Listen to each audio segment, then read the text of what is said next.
Time పెట్టకపోతే చెప్పండి. అందరికీ నమస్తేనండి. ఈరోజు ఏం టిఫిన్?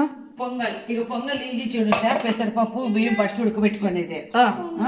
ఇక తిరువాత ఆవాలు, జీలకర్ర, కరివేపాకు, పచ్చిమిర్చిను, పసుపు, ఉప్పు దీంట్లోనే వేసి మిరియాలు, జీలకర్ర కూడా కొట్టేసినాను. ఇప్పుడు ఇంకొకటి ఏమంటే ఇట్లా వేసిరేస్తాను అనమాట నేను. పెడతావా వేడి నీళ్ళు?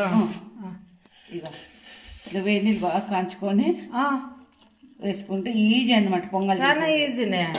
పసిరబ్యాళ్ళు బియ్యం ఉడకబెట్టేసి ఫస్ట్ ఈమె సంక దిగలేదు. నానమ్మ నానమ్మ అంటారు చూడు. సంక దిగదులే. దిగినా కలబెట్టి చూపిస్తాను. చాలా బాగుంటుంది. ఇట్లా వేడి నీళ్ళు సపరేట్ కాచుకుంటే ఎంత పొంగలైనా చేయొచ్చు అనమాట. పొంగల్ నీకు ఇష్టమా? ఇప్పుడు ఇట్లా కాస్త నెయ్యి వేస్తే చాలా బాగుంటుంది సార్. మేము నెయ్యి ఇంట్లో కాంచిండ నెయ్యి. నెయ్యి అగా ఊరగాయ, మామిడికాయ ఊరగాయ పొంగల్ చాలా బాగుంటుందా?